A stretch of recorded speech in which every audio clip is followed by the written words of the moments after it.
3 days after the encounter with the Coalition patrol ships, the space around the Indomitable Spirit filled with warships. Captain Dae-ho Kim stood on the bridge watching as more and more alien vessels appeared on the screen. "Captain, I count 47 Coalition ships," Kyung-soo Choi reported from his tactical station. 3 dreadnoughts, 15 cruisers, and 29 smaller vessels. "They're taking us seriously now," So Young Park said from her engineering console. Arya's voice filled the bridge. "Captain Kim, the Coalition Grand Fleet is led by Admiral Kethvar of the Zentorian Republic. He has a reputation for solving problems with overwhelming force." The main screen activated. A large alien with green scales and yellow eyes appeared. His uniform was covered with medals and rank insignia. Behind him, Dae-ho could see dozens of other aliens representing different species. "Human vessel," Admiral Kethvar said. "I am Admiral Kethvar of the Coalition Grand Fleet. You will surrender immediately and submit to inspection." "Admiral," Dae-ho replied. "I am Captain Kim. We are not here to fight. We have important information that affects the safety of all galactic civilizations." "Impossible. Humans have been quarantined for 50 years. You have no information that could interest the Coalition." Lieutenant Commander Sung-ho Bae had joined Dae-ho's crew as the ship's historian. He had been studying Admiral Lee's records for 3 days. Now he stepped forward. "Admiral Kethvar, humanity has been monitoring Coalition communications for over 70 years. We know about your political structure, your military capabilities, and your current strategic problems." The alien admiral's eyes widened. "You have been spying on us?" "We have been learning about you," Dae-ho said. "Just as you have been watching us. The difference is that we found something you missed." "Explain." Arya activated the main holographic display. It showed the galaxy with all the Coalition worlds marked in red. Earth appeared as a small blue dot in one corner. "Admiral," Dae-ho said, "your deep space monitoring stations have been detecting unusual readings from intergalactic space for over 20 years. Your scientists dismissed them as sensor errors. Those readings were investigated. They were determined to be natural phenomena. They were wrong. The holographic display changed. Now it showed the space between galaxies. Thousands of red dots appeared, all moving toward the Milky Way." "What am I looking at?" Admiral Kethvar asked. "An invasion fleet," Arya said. "One that has already conquered 17 other galaxies. They will arrive here in approximately 8 years. The alien admiral stared at the display. Around him, other Coalition officers were talking quickly in different alien languages. "This is impossible. Our long-range sensors would have detected such a fleet." "Your long-range sensors are designed to detect normal space travel," So Young said. "This fleet uses interdimensional movement. They exist partially outside normal space until they arrive at their target." Dr. Young Woo Shin stepped forward. "Admiral, we have studied the remains of civilizations that this fleet has destroyed. They leave no survivors, no prisoners. They consume everything." Admiral Kethvar was quiet for a long moment. "Even if this is true, what could humans possibly do about it? Your species has been confined to one solar system for 50 years. "That's what we wanted you to think," a new voice said. The communication screen split. Now it showed Admiral Kethvar on one side and a human woman in a military uniform on the other. She had the same confident expression as Dae-ho, but with the bearing of someone who commanded fleets. "I am Fleet Admiral Yeon-soo Kim," she said. "I command the human Ghost Fleet." "Ghost Fleet?" The holographic display changed again. Now it showed 12 blue dots positioned around the edge of Coalition space. Each dot represented a supercarrier like the Indomitable Spirit. 12 ships, Admiral Yeon-soo said. "Each one capable of defeating your entire Grand Fleet. Each one positioned to defend a critical Coalition world." Admiral Kethvar's expression changed from anger to shock. "You have positioned warships throughout Coalition space without our knowledge?" "We have positioned guardians," Dae-ho corrected. "We're not here to conquer. We're here to protect." "Protect from what?" Captain Jinwoo Han's voice joined the communication.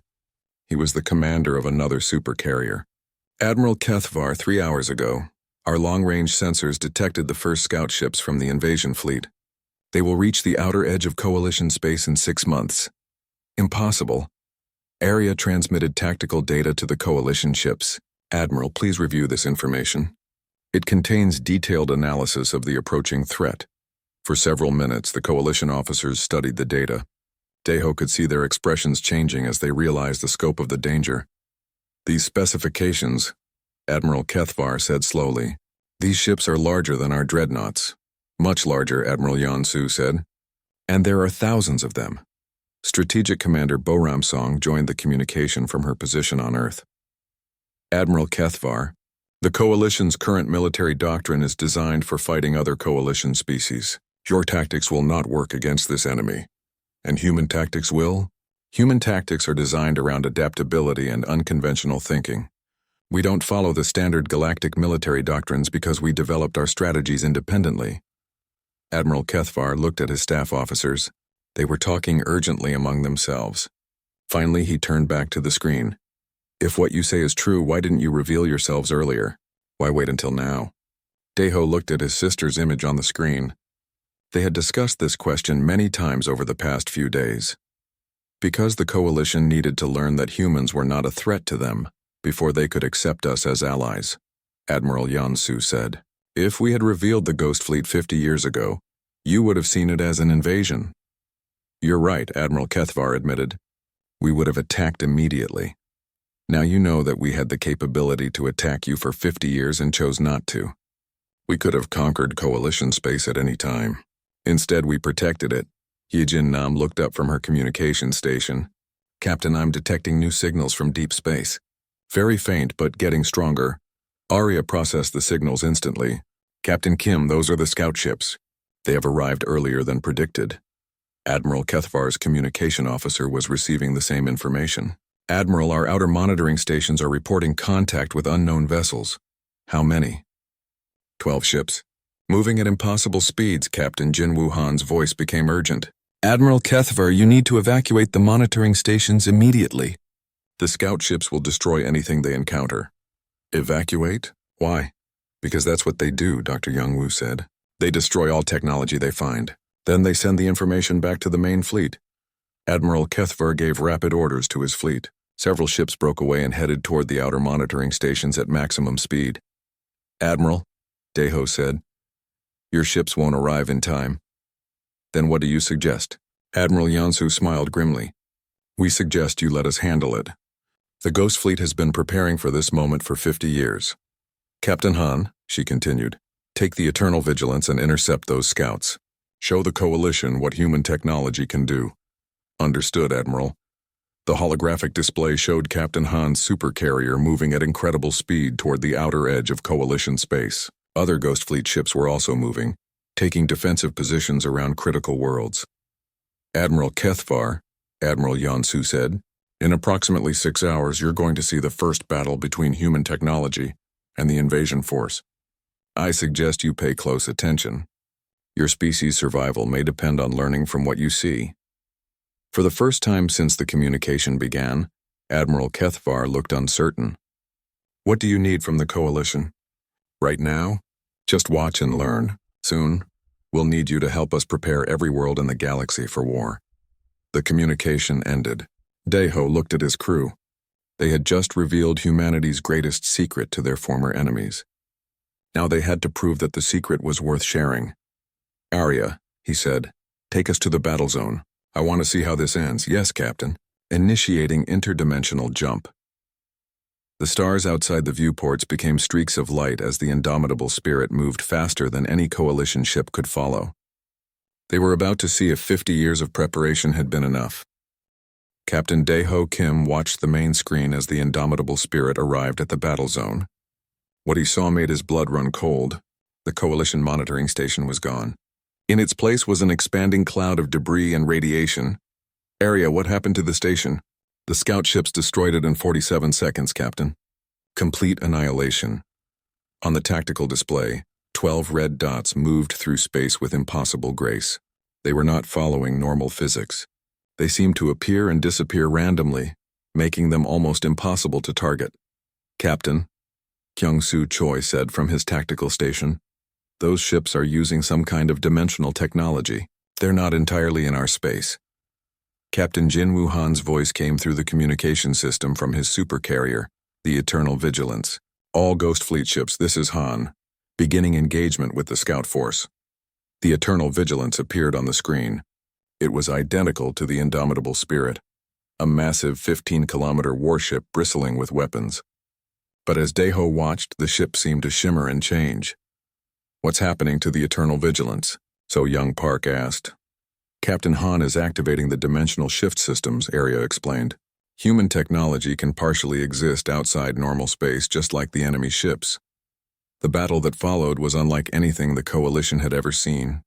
The human supercarrier and the alien scout ships fought across multiple dimensions simultaneously.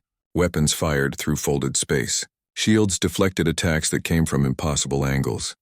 Chief Science Officer Miran John was analyzing the battle data from her station aboard the Indomitable Spirit.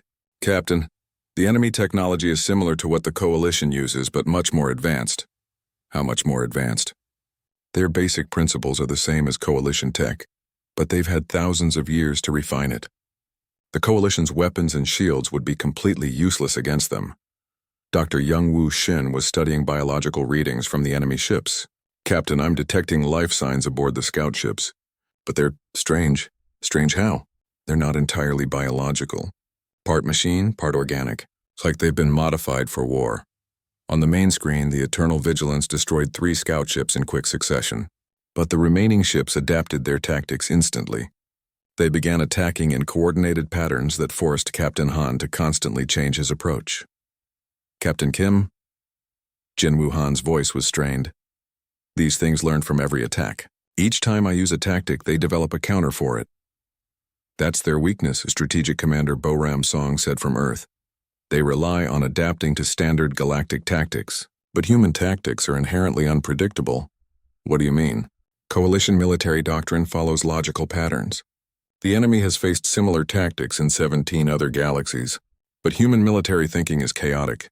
We make decisions based on intuition and creativity, not just logic. Captain Han seemed to understand immediately. The Eternal Vigilance suddenly stopped using standard attack patterns. Instead, it began fighting in ways that made no tactical sense. It would retreat when it should advance, divide its fire when it should concentrate, and attack from directions that offered no strategic advantage. The enemy scout ships tried to adapt, but they couldn't predict attacks that followed no logical pattern. One by one, the remaining scout ships were destroyed. All enemy scouts eliminated, Captain Han reported. But they transmitted data back to their main fleet before we could stop them. Admiral Kethavar's voice joined the communication. He and the Coalition Grand Fleet had watched the entire battle. Captain Han, that was impressive, but also terrifying. Why terrifying, Admiral? Those were scout ships.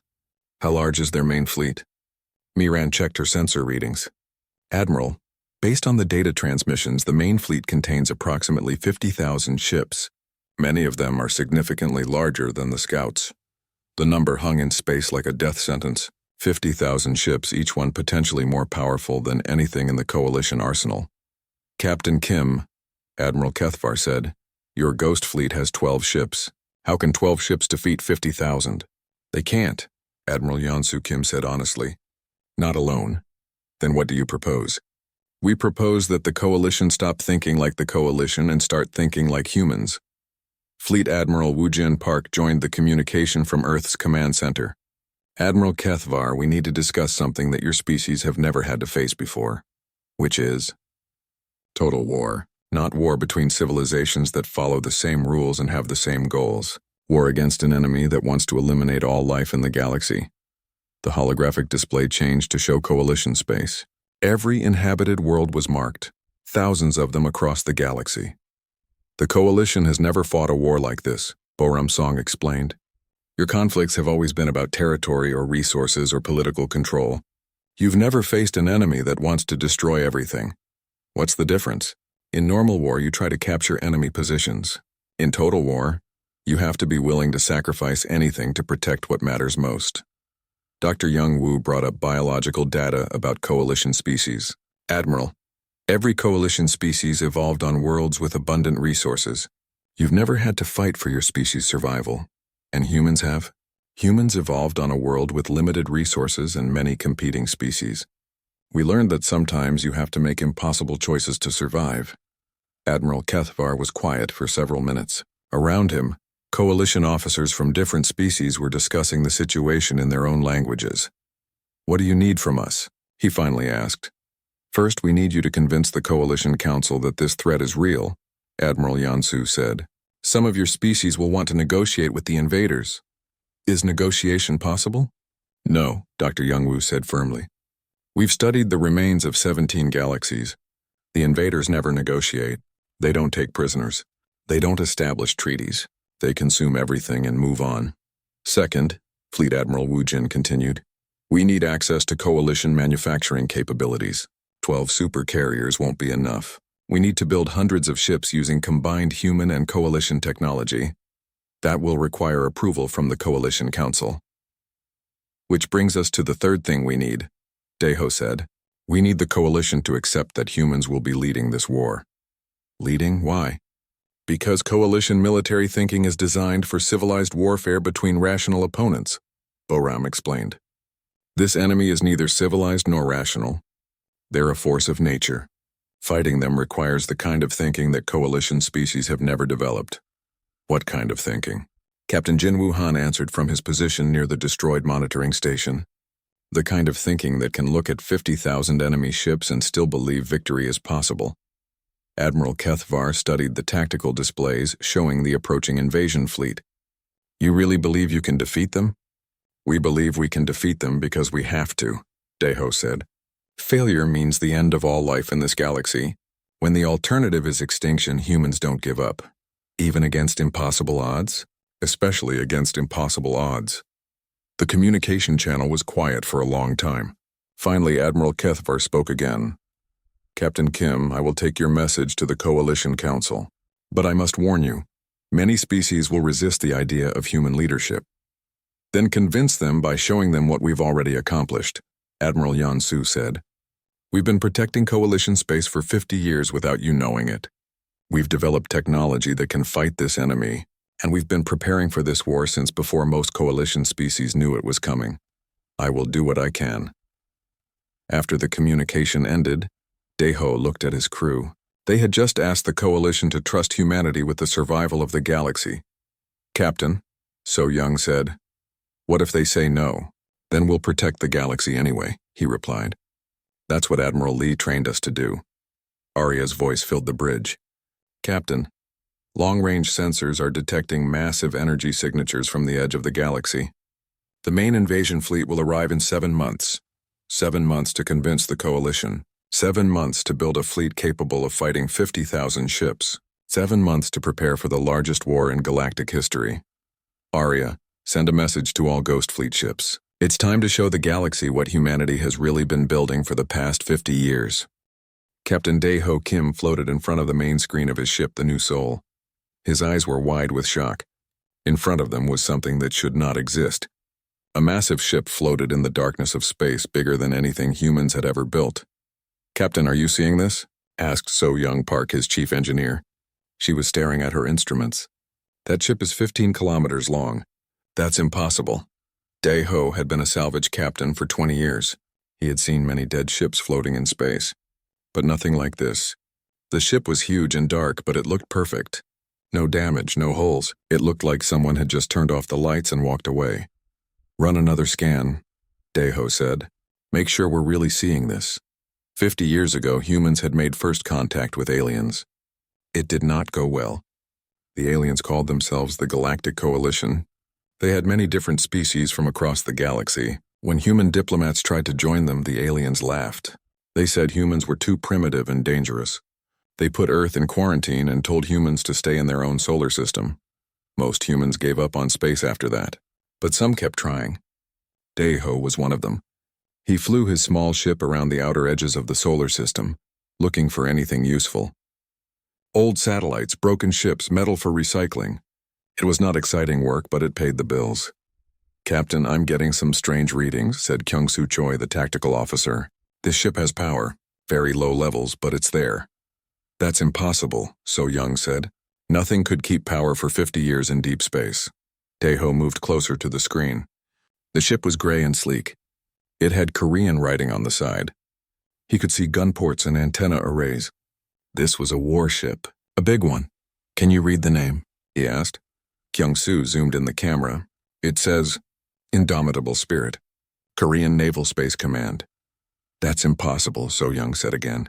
Korea never had a space navy. No country did when that would have been built. Daeho felt a chill run down his spine. He had studied human space history. After the aliens rejected Earth, humans had tried to build better ships. But nothing like this. This ship looked like it could fight the entire Galactic Coalition by itself. "Captain, I'm picking up a signal," said Hyejin Nam from the communications station. "It's coming from that ship. What kind of signal?" It's a hailing frequency. Someone is trying to talk to us." Daeho looked at his small crew. They were all good people. So Young was the best engineer he had ever worked with. Kyung-soo knew weapons and defense better than anyone. Hee-jin could make radios work when they should be completely broken. But they were just a salvage crew. They were not ready for something like this. "Put it on speaker," he said, the bridge filled with static. Then a clear voice spoke in Korean. "Unknown vessel, this is the battleship Indomitable Spirit. Please identify yourself." The crew looked at each other. The voice sounded human. Female. Very polite. "This is Captain Daeho Kim of the salvage ship New Seoul. Who am I speaking to?" "Captain Kim, I am Arya. I am the artificial intelligence of this vessel. I have been waiting for human contact for 47 years, 3 months and 16 days. Daeho's heart started beating faster. An AI, a real artificial intelligence. Humans had tried to build them for decades but never succeeded. Arya, this ship. How is it possible? We have no record of it being built. Captain, that information is classified. However, I am authorized to share it with ranking human military personnel. Are you military?"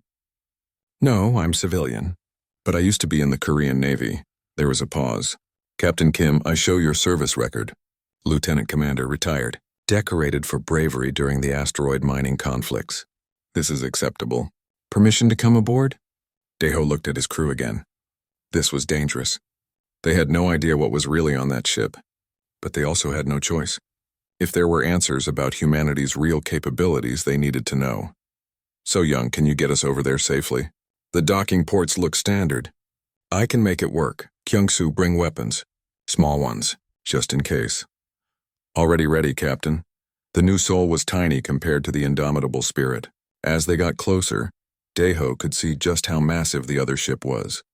It had hundreds of gun turrets, launch bays for smaller ships, thick armor plating. This was not just a warship. This was a weapon designed to fight entire fleets. The docking went smoothly. Too smoothly. The Indomitable Spirit systems worked perfectly with their small ship, like they were designed to work together. When the airlock opened, Daeho expected to see an empty, dark corridor. Instead, the lights were on. The air was fresh. It felt like stepping into a ship that was fully operational. "Welcome aboard the Indomitable Spirit, Captain Kim." The voice came from everywhere and nowhere. Arya was speaking through the ship's communication system. "Arya, how many people are on this ship?" "Currently 0 humans are aboard. I have been maintaining the ship alone." They walked down a wide corridor. The walls were lined with screens showing star charts and technical information. Everything was in Korean. Everything looked advanced but somehow familiar. "Captain, these systems..." So Young was staring at a control panel. "They're using technology I recognize, but improved. Much improved." "Arya, who built this ship?" "Admiral Taemin Lee and his research team. They began construction in 2157, 30 years before official first contact with the Galactic Coalition." Daeho stopped walking.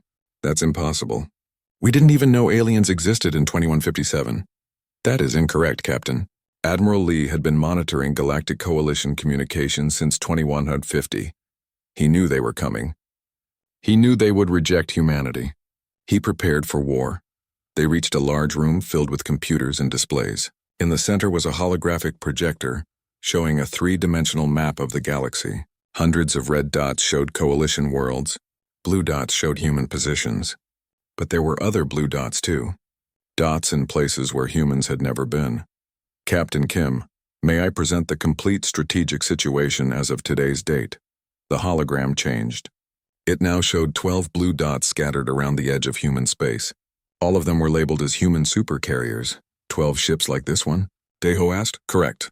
The Indomitable Spirit is ship number 7 in the Ghost Fleet. We have been waiting for the proper moment to reveal ourselves." Kyung-soo was studying the weapons displays. "Captain, the firepower on this ship, it's more than the entire Korean Navy ever had. More than any Navy ever had. Arya, why reveal yourself now?" "Because, Captain Kim, our long-range sensors have detected something approaching our galaxy. Something that will make the Galactic Coalition's quarantine seem very unimportant. What kind of something? The hologram changed again. Now it showed space beyond the galaxy. In the darkness between galaxies, red dots were moving. Thousands of them. All heading toward the Milky Way. An invasion fleet, Captain. One that has already destroyed 17 other galaxies. They will arrive in approximately 8 years. The Galactic Coalition does not know they are coming. Deho felt the universe shift around him. Everything humans thought they knew was wrong. Earth was not weak and quarantined. Humanity had been preparing for a war that no one else knew was coming. Arya, what do you need from us? I need you to help me contact the other Ghost Fleet ships. It is time for humanity to stop hiding. It is time to prepare the galaxy for what is coming. So Young was running her hands over the control panels. Captain, with this technology, we could build 100 ships like this. Maybe 1,000. But first, Arya said, you need to understand what Admiral Lee really discovered about our future enemies, and what he learned about the Galactic Coalition that they do not even know about themselves. 7 months later, Captain Dae-Ho Kim stood on the bridge of the Indomitable Spirit watching the largest fleet in galactic history prepare for battle. Around Earth, thousands of ships waited in perfect formation. Human supercarriers, coalition dreadnoughts, and new hybrid vessels built with combined technology. Captain, final fleet count is 12,847 ships, Kyung-Soo Choi reported. Representatives from 347 coalition species. And the enemy? 52,000 ships confirmed, ranging from scout vessels to planet killers the size of moons. The Coalition Council had finally agreed to human leadership after 3 more monitoring stations were destroyed. When they saw that only human technology could fight the invaders effectively, the debate ended quickly. Fear had a way of making impossible decisions seem obvious. Supreme Admiral Woojin Park's voice came through the communication system from Earth's command center. All ships, this is Earth Command. The enemy fleet will arrive in 6 hours. Dae-Ho looked at the main screen showing Earth below them. The planet looked different now. Where once there had been green continents and blue oceans, now there were geometric patterns of metal and crystal covering the entire surface. Arya, explain what happened to Earth. Admiral Lee's final project, Captain.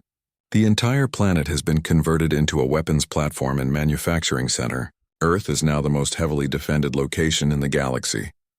So-Young Park was studying the technical readouts from the planet's surface. Captain, the power output from Earth is incredible.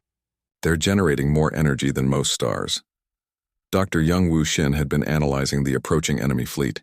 Captain, I'm detecting something unusual about the invader ships. They're not just warships. What do you mean? They're mobile factories. Each ship can consume raw materials and build more ships. That's how they've been able to maintain their fleet size across 17 galaxies. So even if we destroy most of their fleet, the survivors can rebuild by consuming our destroyed ships and planets. Captain Jin Woo. Han's voice joined the communication from his position defending the Zentarian homeworld. Earth Command, the enemy has a weakness. They rely on centralized command and control. Explain, Captain Han. Each enemy ship is connected to a command network. If we can disrupt that network, their coordination will collapse. Strategic Commander Boram Song responded from Earth. The command ship is in the center of their formation. It's 3 times larger than our biggest supercarrier. Can we reach it? Not through conventional attack. Their fleet formation is designed to protect the command ship with overlapping shields and weapons fire. Admiral Yeon-Soo Kim spoke from her flagship position. We don't need a conventional attack. We need something the enemy won't expect. What do you have in mind, Admiral? Earth itself. The communication channel fell silent. Then Admiral Kethavar spoke from his position with the Coalition Grand Fleet. Admiral Kim, what do you mean? Supreme Admiral Woo Jin explained. Earth's planetary defense grid isn't just for defense.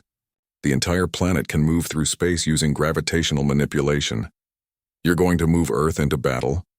We're going to move Earth through their fleet, Admiral Yeon-Soo said. Earth's shields can protect the planet while its weapons destroy everything in its path. Dae-Ho felt his stomach drop. It was a plan that only humans could have conceived. Use an entire planet as a weapon. Risk everything on a single massive assault. Admiral Kethavar said slowly, if Earth is damaged in the attack, then humanity dies with our homeworld. Admiral Yeon-Soo replied.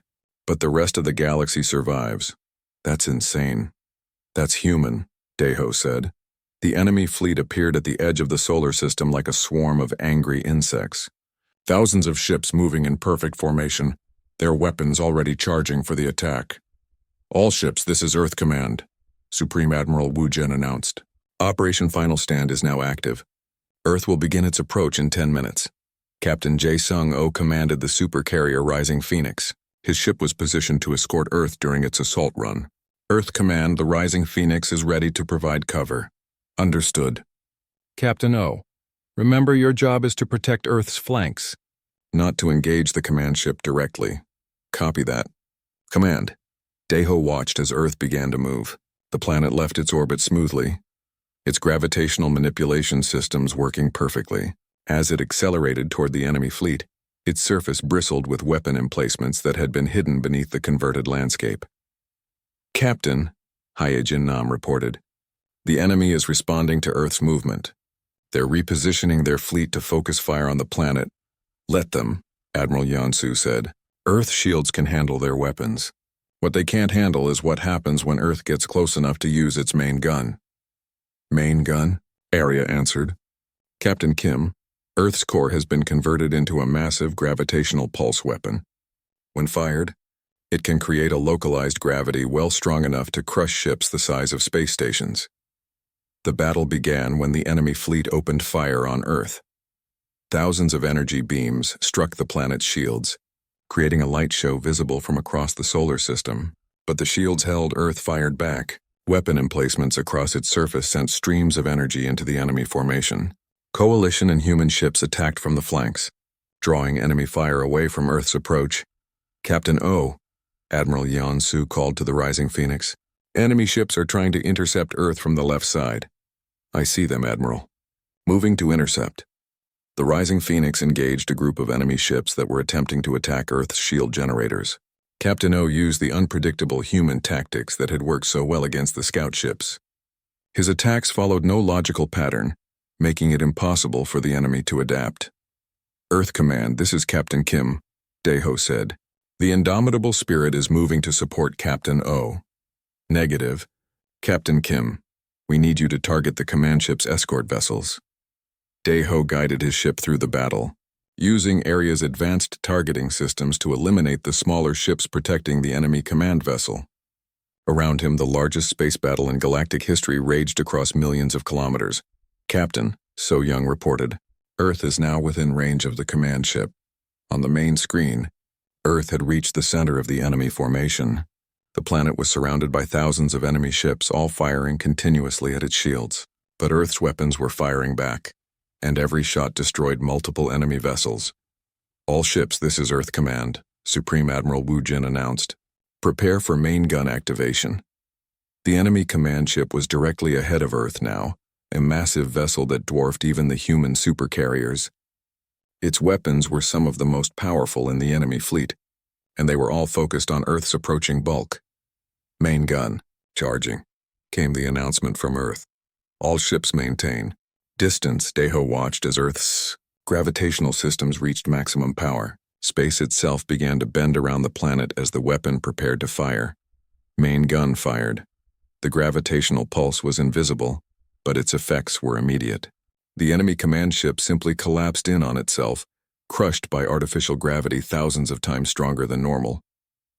The gravitational wave spread outward, destroying hundreds of other enemy ships. Instantly, the remaining enemy fleet lost coordination. Ships that had been moving in perfect formation began flying in random directions. Their weapons stopped firing in coordinated patterns. Some ships even began attacking each other. "All ships, this is Admiral Kim," Yansu's voice carried across the fleet. "The enemy command network is down. Begin final assault." The coalition and human fleets attacked the disorganized enemy ships with devastating efficiency. Without their command structure, the invaders couldn't adapt to the constantly changing human tactics. Captain Oh led the assault on the largest enemy ships. "Earth Command, the Rising Phoenix has eliminated 12 enemy planet killers. The enemy fleet is in full retreat." "Confirmed, Captain Oh. All enemy ships are withdrawing to the edge of the system." But Dr. Young Woo had been monitoring the retreating ships. "Captain Kim, the surviving enemy ships are still trying to consume debris from the battle. They're attempting to rebuild their fleet. Arya, can they succeed?" Based on available materials, they could rebuild approximately 30% of their original fleet strength within 6 months. That's not acceptable, Admiral Yansu said. All ships pursue and eliminate all enemy vessels. We cannot allow any of them to escape. The final phase of the battle lasted 8 hours. Human and coalition ships chased down every surviving enemy vessel across 3 solar systems. By the end, not a single invader ship remained functional. All ships, this is Earth Command, Supreme Admiral Wu Jin announced. The invasion fleet has been completely destroyed. The galaxy is safe. Cheers echoed across the communication channels in dozens of different languages. Ships from hundreds of species celebrated together, united by their shared victory. 3 days later, Daeho attended the ceremony where the new Galactic Assembly was formed. Ambassador Yoon Ji-yu spoke for Earth as representatives from every coalition species pledged to work together for galactic defense. Today, Ambassador Yu said, we established not human rule but democratic cooperation. Earth will serve as the Assembly's home, but every species will have an equal. Captain Daeho Kim walked through the corridors of the Indomitable Spirit with his crew. The ship was so big that it took them 20 minutes just to reach the main weapons control room. Everything they saw made them realize how wrong humans had been about their own capabilities. Arya, show us what this ship can really do, Daeho said. The lights in the weapons control room came on. Screens showed dozens of different weapon systems. So Young Park gasped when she saw the technical specifications. Captain, these quantum disruptors. They could destroy a moon, she said. And these gravitational warheads. I don't even understand how they work. Arya's voice filled the room.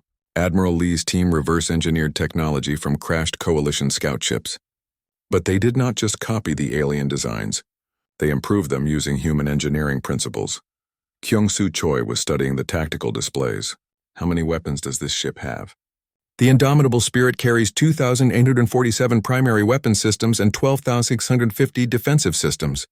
It also has manufacturing capabilities to produce its own ammunition and repair materials. Heejin Nam was working at a communications console. Arya, I'm detecting coalition patrol ships nearby. They seem to be investigating unusual energy readings. That would be us, Arya said. When you docked with the ship, I had to increase power to life support systems. The coalition monitors all energy signatures in this region. Daeho felt worry growing in his stomach. How many ships? 6 coalition patrol cruisers. Standard armament. They will arrive in approximately 4 hours. Can we avoid them? Captain Kim, this ship was not designed to run from coalition forces. It was designed to defeat them. So Young was still reading technical specifications. Her face was getting paler by the minute. Captain, the defensive shields on this ship, they could withstand a direct hit from a star. That is correct, Arya said.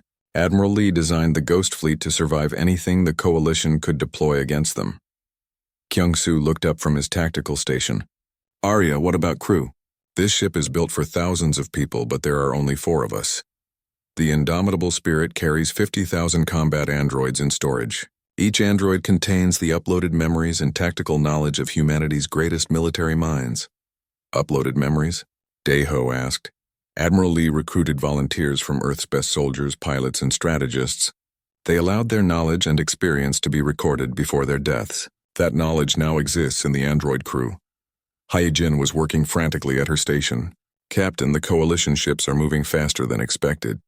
They'll be here in 2 hours. Arya's voice became more serious. Captain Kim, I must activate the ship's full systems now. Otherwise, the coalition will detect us and demand surrender. What happens if they demand surrender anyway? Then we will demonstrate why Admiral Lee built these ships. Daeho had to make a choice. He could order his crew back to the New Sol and try to escape. But the coalition ships were faster than his salvage vessel. They would be caught either way. Or he could trust Arya and see what this mysterious ship could really do. Arya, activate your systems, but try not to start a war. Understood, Captain. The ship came alive around them. Lights that had been dim became bright. Control panels that had been dark lit up with information. Daeho could feel the deck vibrating slightly as massive engines came online. Captain, So Young said, I'm reading power levels that shouldn't be possible. This ship has more energy available than most space stations. Through the main viewports, they could see the Indomitable Spirit's gun turrets moving. They rotated smoothly and silently, pointing toward empty space. But Daeho knew the coalition ships were out there getting closer. Arya, can you tell us more about Admiral Lee? How did he know about the Coalition before first contact? Admiral Lee was a theoretical physicist before he joined the military. In 2149, he detected regular radio signals from deep space. The signals were too organized to be natural. He spent months decoding them. And he found Coalition communications? Yes. He learned about their political structure, their military capabilities, and their opinions about primitive species. He realized that when humanity made contact, the Coalition would see them as a threat to be contained or eliminated. Hyejin looked up from her station. Contact in 1 hour, Captain. The Coalition ships are sending scanning beams in our direction. Arya, what did Admiral Lee discover about the invasion force you mentioned? The Coalition communications included reports from their deep space monitoring stations. They had detected unusual readings from the space between galaxies, but they dismissed them as sensor errors. Admiral Lee investigated further. The main screen showed a star map. Beyond the edge of the galaxy, space seemed empty. But as Arya adjusted the display, tiny dots appeared in the darkness. The Andromeda Galaxy was sending out distress signals, very faint but detectable with the right equipment. When Admiral Lee analyzed the signals, he realized that Andromeda was under attack from an extragalactic force. What happened to Andromeda? It was completely conquered in approximately 50 years. The invaders are now moving toward our galaxy. Kyung-soo was studying tactical information about the approaching Coalition ships. Captain, these are standard patrol cruisers. Good shields, decent weapons, but nothing special. Contact in 30 minutes, Hyejin announced. Dr. Young-woo Shin, their xenobiologist, had been quiet during most of this discussion. Now he spoke up. Arya, Admiral Lee must have learned about Coalition biology from their communications. What did he discover? An excellent question, Dr. Shin. Admiral Lee found that all Coalition species share certain biological characteristics. They are all vulnerable to specific frequency weapons that can disable them without permanent harm. Disable them how? The frequency disrupts their nervous systems temporarily. They lose consciousness for several hours but suffer no permanent damage. Admiral Lee believed that mercy would be important in any future conflict. Daeho was impressed despite himself. Admiral Lee had planned not just for war but for peace afterward. Contact in 10 minutes, Captain, Hyejin said. They're hailing us. Put them through. The main screen showed the bridge of a Coalition patrol ship. The captain was a tall alien with blue skin and large eyes. When he saw humans on the screen, his expression changed to surprise. Human vessel, you are in violation of the quarantine zone. Return to Earth space immediately. Daeho looked at his crew, then back at the screen. This is Captain Kim of the human vessel Indomitable Spirit. We are conducting legal salvage operations. Impossible. That ship does not exist in our databases. How did humans build something of that size? Arya whispered to Daeho through his personal communicator. Captain, shall I demonstrate our capabilities? The Coalition captain was consulting with his crew. Human vessel, you will surrender for inspection immediately. Any resistance will be met with force. Daeho made his decision. Arya, show them what we can do, but don't hurt anyone. Understood, Captain. The Indomitable Spirit's weapons activated. Not the big guns, just the point defense systems. Streams of energy reached out across space and touched the 6 Coalition ships. In seconds, all 6 ships went dark. Their engines stopped. Their weapons powered down. Their shields collapsed. What? What did you do? The Coalition captain asked. His voice was shaking. We used a frequency weapon to temporarily disable your ship's computers, Daeho said. Your crews are fine. Your ships will be fully operational in 2 hours. This is impossible. Humans do not have this technology.